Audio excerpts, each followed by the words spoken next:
Hello दोस्तों, नमस्ते, प्रणाम। स्वागत करती हूँ अपने यूट्यूब चैनल में। आज हम आप लोग को एक पचरा देवी माँ का पचरा गीत सुनाने जा रही हूँ। आशा करती हूँ आप लोग को अच्छा लगेगा। अच्छा लगा तो लाइक, सब्सक्राइब, शेयर और कमेंट करके ज़रूर बताना हमारा गाना आप लोगों को कैसा लगा। मैया कैले रतन सिंगार वही निमिया के तले, मैया कैले रतन सिंगार वही निमिया के तले।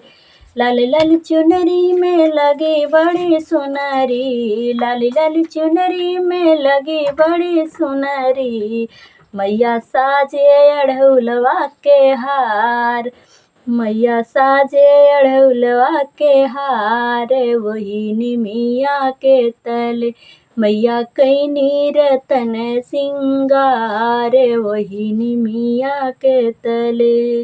लागल जेकर जहाँ लागल बा जेकर दरबार वही निमिया के तले, देखा लागल बा जेकर दरबार वही निमिया के तले। रेशमी रसरिया में चंदन पलनवा, रेशमी रसरिया में चंदन पलनवा, मैया झूले लगा के दरबार वही निमिया के तले, मैया झूले लगा के दरबार वही निमिया के तले। जहाँ जेकर लागल बा देखा दरबार वही निमिया के तले। मैया कैले रतन सिंगार वही निमिया के तले।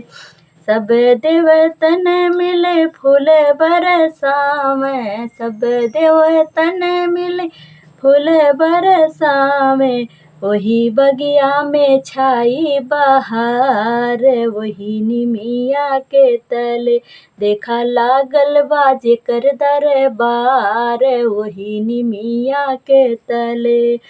देखा लागल बा जेकर दरबार वही निमिया के तले, मैया कैले रतन सिंगार वही निमिया के तले।